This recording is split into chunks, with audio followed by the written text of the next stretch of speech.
This is a production of PBS Charlotte. This weekend, Off the Record, Mecklenburg County votes yes on new LGBTQ protections. Union County votes no on masks in schools again, and unvaxxed today may be unemployed tomorrow. Charlotte's biggest airline says if you work for us, there's no in between. Get the vaccine. A new study says Charlotte police are 3 times more likely to pull over a black driver than a white driver, but the cops say it's not necessarily bias. Also, what's driving Charlotte's increase in fatal car crashes? And what can the city do about it? How about fewer lanes or maybe more tickets? Charlotte homeowners associations are fighting back against Wall Street landlords buying up their neighborhoods, plus refugees from Afghanistan facing the same problem we all face, the high cost and low supply of Charlotte housing. Lots to talk about next on PBS Charlotte.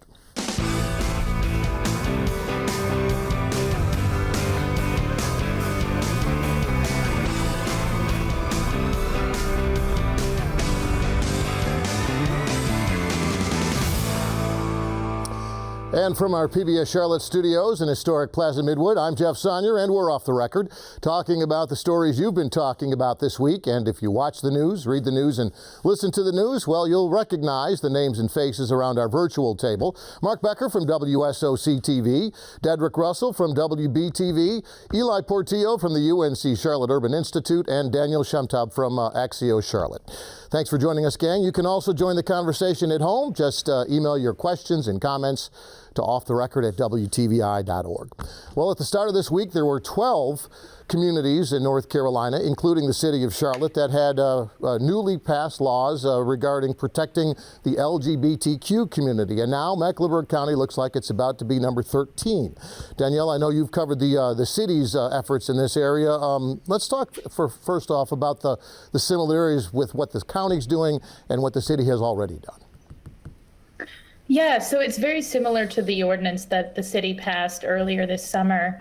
It applies to all employers, which I remember was pretty controversial back when the city was discussing it, and that was one of the proposals that the county had been deliberating, was only regulating employers of a certain size. But in the end, both have decided to regulate employers of all sizes, and that's primarily much of the activism from LGBTQ groups have basically said, we don't want to leave people out. There are federal protections for people at certain larger employers. So that was one of the reasoning for the initial language. But in the end, the ordinance applies to employers of all sizes. You can't discriminate against someone based on sexual orientation, gender identity, and various factors.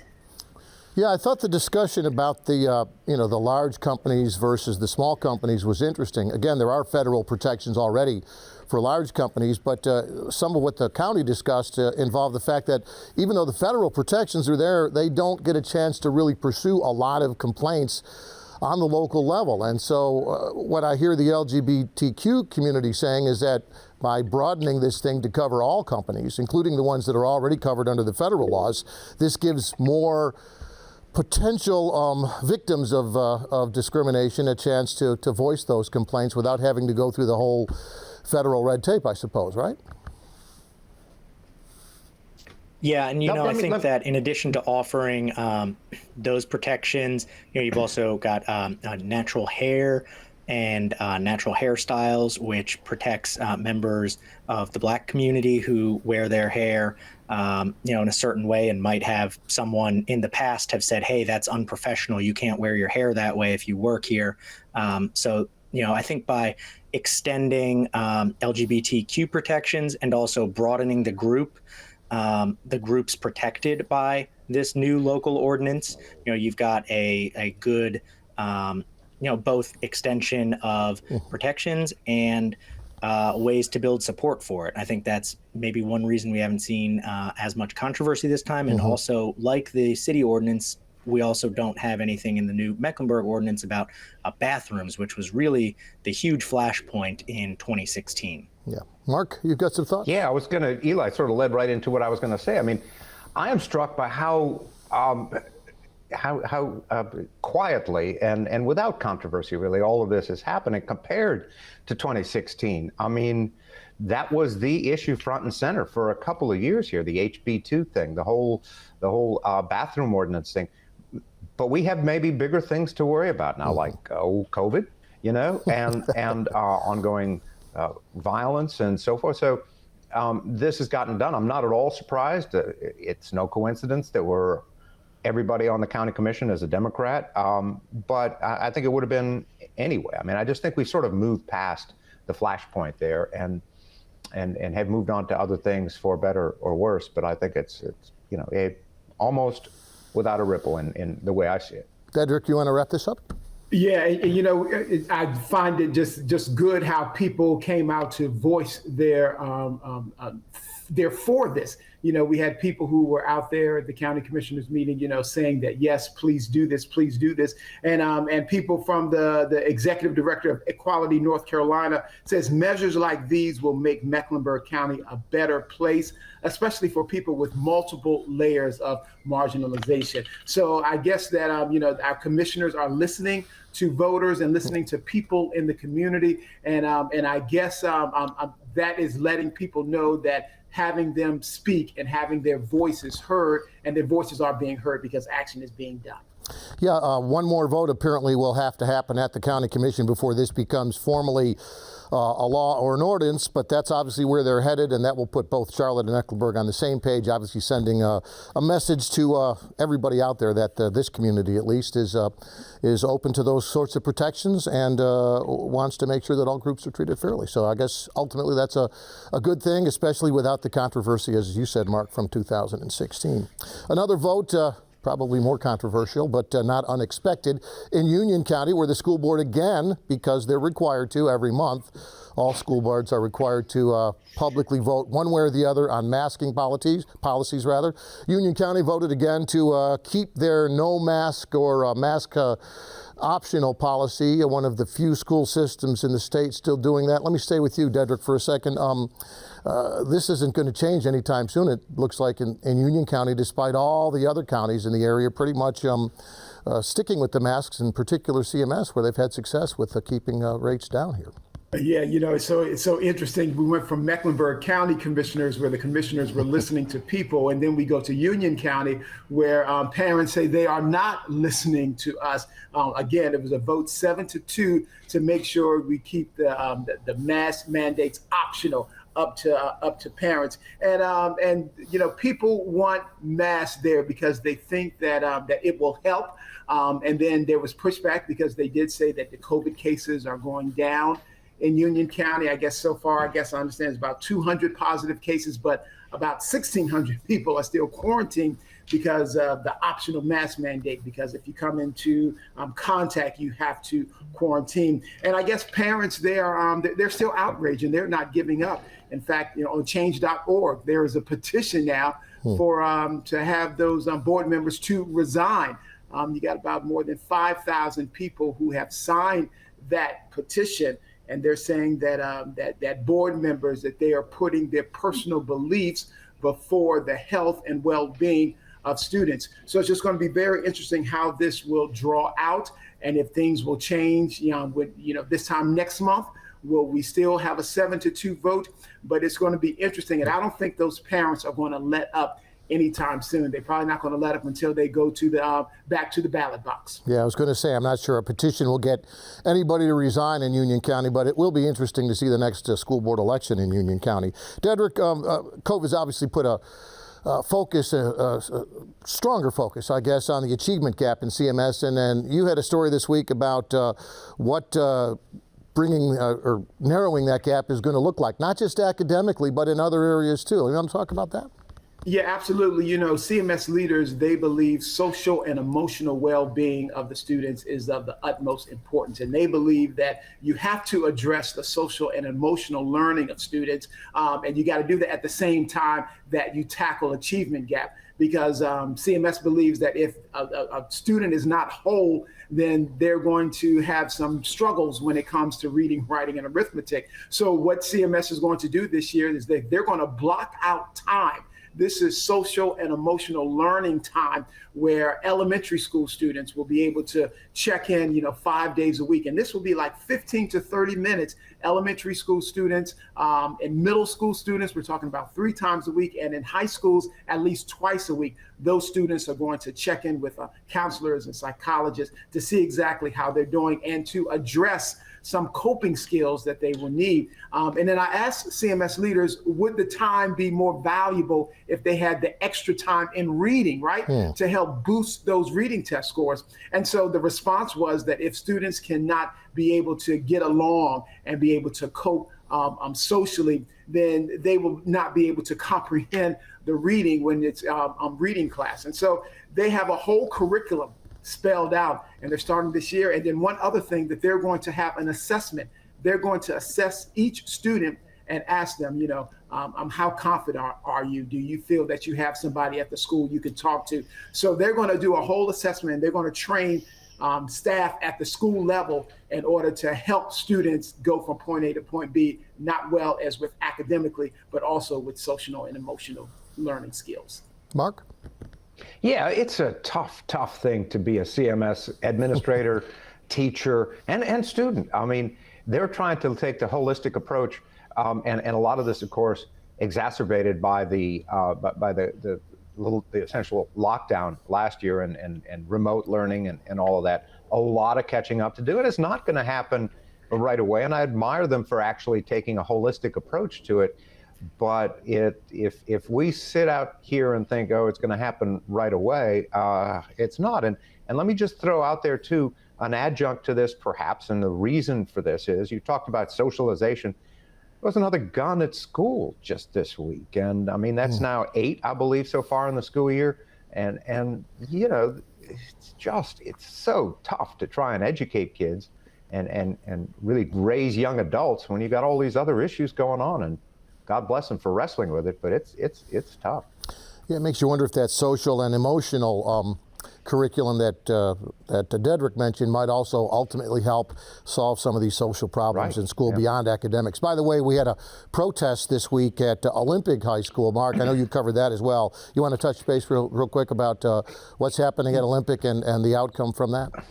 Yeah, real quickly, it was a controversy over a student football player who was allowed to play with an electronic monitor. He had the electronic monitor on because he'd been charged with a rape of another student. Now, innocent till proven guilty and so forth, but the school system came back later and said, well, we don't think he should have been allowed to play. In the meantime, students protested, among them some volleyball players, and the protest was heated. It was loud. Actually, the principal was assaulted, and they did charge one student. But on Monday, the other students who went back to class, among them volleyball players, went to class, and I went to the volleyball practice, and the coach said, you who were involved in the protest are going to be benched for at least one game, and that didn't sit well with people. In the meantime, CMS did go back and say, okay, look, now anyone charged with a crime who's on an athletic team will not be allowed to play until that criminal case is resolved. Well, I mean, they've taken that stand, but I think it took all this to get there.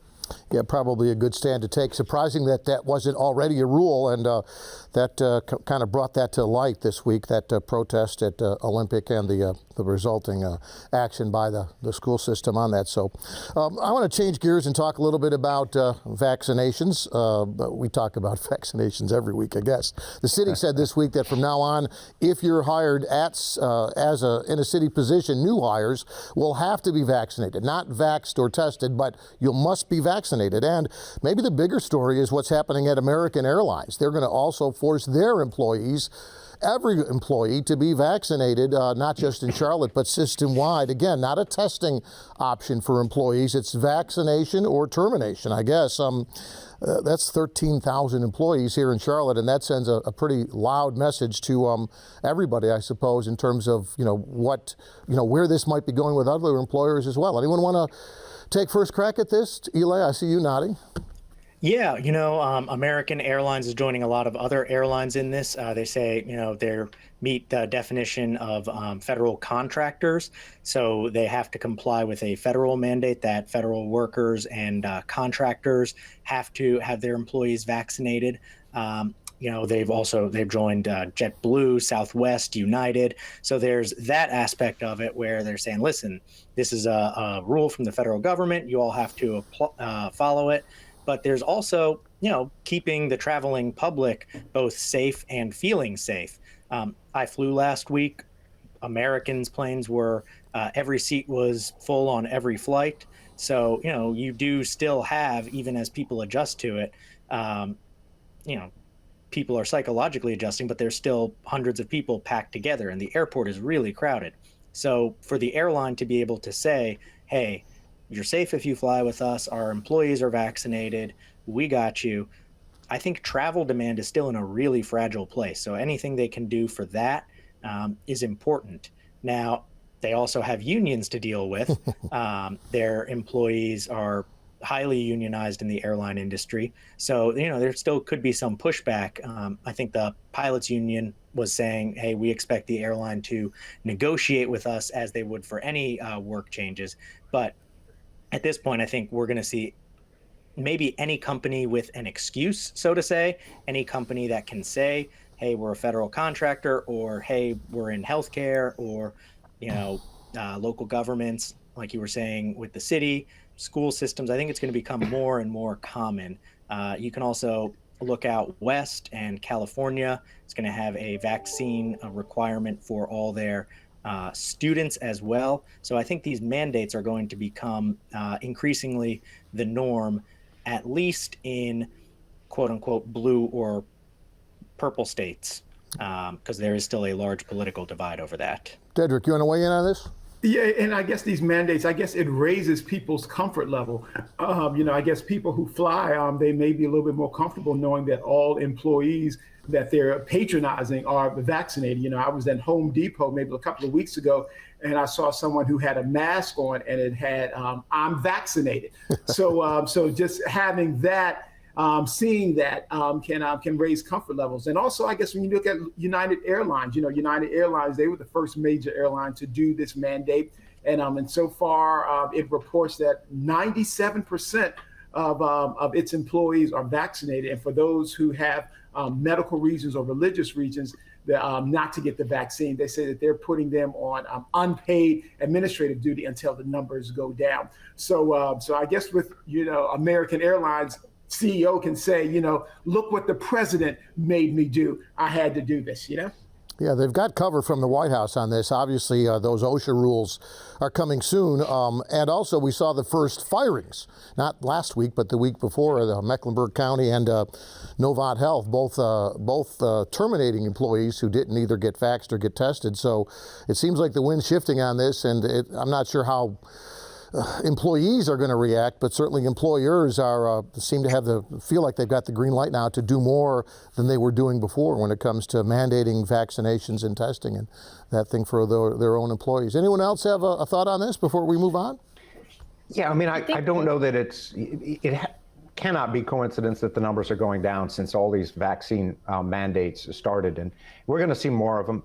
I think for better or worse, whatever side you fall on it, I think it's going to become the way of the world. I know now at the city, you have to be vaccinated to apply, right? That's the new City of Charlotte policy. So we're going to see more of it. It's going to be the way, and as we look back 2 or 3 years from now, I think we'll just sort of take it as a given, at least as long as this is still an issue. Danielle, want to wrap it up for us? Yeah, barring any legal challenges to the Biden administration's rule, it's going to go into effect down the line. So I think a lot of companies, they're going to have no choice, but also, they're kind of, like you said, leaning on that as a crutch, saying, well, this is, we're going to be required to do this. So I think that's really going to be one of the ways we get out of this and we increase vaccination rates, especially because, if you look at, obviously there's such a strong political divide over the vaccines, but at the same time, when you look at these mandates and you look at the numbers out of Novant, for example, it was a very small percentage of their employees who ended up getting fired because of, not being vaccinated. So I think as much as people, have their strong political beliefs about the vaccine, when your employer tells you to do it, you're probably going to do it. Yeah. Firings do send a message, though, even when it's a few firings. That's a message that hits home for a lot of folks who realize now that these employees and these mandates are serious. By the way, the deadline for American Airlines is going to be early December. In fact, that's when the Biden White House expects to have those rules in place for all companies that fall under those OSHA rules. So we'll be talking about this again, obviously. I want to move on to Charlotte-Mecklenburg Police Department and a race study, I guess I'll call it, that the city did regarding the city paid for it. A private company did the study, and the results showed that if you're black or Hispanic in Charlotte, you're more likely to be pulled over than if you're white. Mark, I know you did several stories, or at least took a good look at those 400 pages. Yeah. What's in there? Well, a couple of things. As you say, yes, they found that if you are African American or Hispanic, the chances are almost double that you're going to be pulled over and be the subject of a use of force, the way they categorize that. What's interesting, though, in talking to city officials, talking to police, and talking, for example, to City Councilman Malcolm Grant, who is African American, he says, look, those numbers have to be put in a context, and the context is this. Police are pulling more people over or using more enforcement in neighborhoods where crime is high. And he represents the Beatties Ford Road corridor and says, well, if you pull 10 cars over on Beatties Ford Road, you're going to have, probably a higher percent, well, certainly a higher percentage of African Americans, whatever that percentage is. So he's saying, and they're saying, look, this is the context. That may or may not be the case, but, they drill down pretty deeply into those numbers. And one of the things they profiled as well or analyzed was the race of the officer involved. And they frankly found that more African American officers are more likely to pull over folks than people of color than white officers. So there's a lot of stuff that can be getting into the numbers, but it gets down to this. It gets down to attitudes and the culture at the police department and in the city. And while that was suggested as an issue, the one that Malcolm Graham and some others wanted to talk about was the use of police officers and a better way to make things safe. And that, frankly, is fewer police officers, fewer encounters with folks, more mental health people involved. And I think that was really, the big takeaway from that study. While the other one got a lot of the headlines, they were really talking about trying to get some of these things that have created controversy and conflict before mitigated by bringing in more trained clinicians to respond rather than police. Yeah, and I know the city said they want to do some research into those results to see if there is true bias here. Dedrick, you had some thoughts? Yeah, community organizations are saying, what more proof do you need? Robert Dawkins with Action North Carolina, he sent out a tweet. He said that the reason we called for a review was for a plan of action to be taken, not a further dive into, all the research has said the same. And they said even your paid research says it. So it says ended action before elections required. So these organizations saying that, hey, research and research and research over and over again has said the same thing. So instead of doing a further dive, let's just figure out how we can fix this problem. I know City getting their first look at those numbers, I guess, last weekend, this week. So I guess we'll be talking about this as they continue to talk about it. Eli, speaking of police, you did a story this week about the number of fatal crashes in Charlotte, despite all the efforts to reduce that, really not reducing at all. And City looking at other options on how to deal with this growing problem. Yeah, so this week, City Council got an update on what's called Vision Zero, which is a pledge that they signed on to in 2019 to eliminate traffic deaths by 2030. It's an ambitious goal. It's part of a national program to do the same. But Charlotte's numbers are not just not going down, they're trending the wrong direction. The police said this week that Charlotte had 81 traffic fatalities last year, and we're on track to equal or exceed that this year. And the reasons are kind of a little tough to pin down. It's not just Charlotte. Nationwide, we're seeing sharp increases in traffic deaths. Experts have pointed to things like speeding on wide open roads when everyone was staying home last year, increases in distracted driving. There also seem to be increases in driving under the influence. And it's tough to say, but we know people struggled in some cases with substance abuse during the pandemic. Is that related? So there's a lot of factors. It's not just Charlotte. But as we look to reduce traffic deaths, there's the enforcement side. Police have been writing fewer tickets. That's been reported pretty widely in different media sources. And the design side, that's one part of Vision Zero, is trying to redesign roads to make them safer. Yeah. You kind of just accept, all right, people are going to speed. What can we do to make these roads less conducive to that, less dangerous? There's a project opening this week on Parkwood Road, reducing the number of lanes from 4 to 2, adding protected bike lanes. That's something we could see on more dangerous city roads, but it's expensive. You're talking almost $4 million for almost a mile in Parkwood. So I don't think anyone has an answer yet. All we know is we're not on track to meet that goal, and frankly, the streets are getting more dangerous. Hey, we're running out of time. I want to touch on one more quick topic. Danielle, you've written a lot about evictions. I know the courts are in a controversy right now with landlords over how slowly now evictions are starting to go to court. Can you just kind of wrap this up real quickly and what that controversy is and what happens next?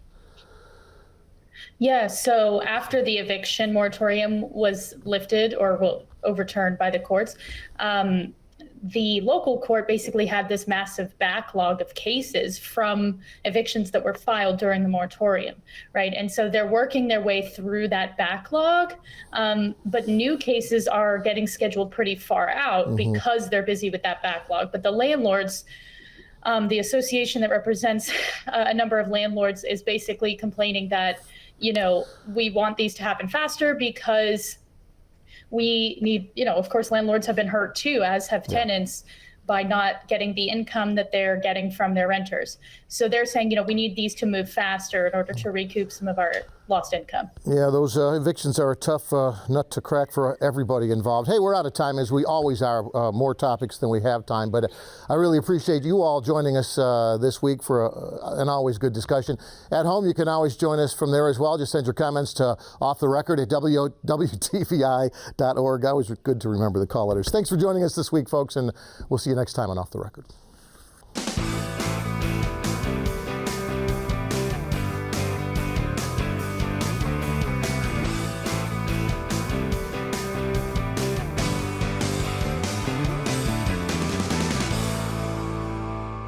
A production of PBS Charlotte.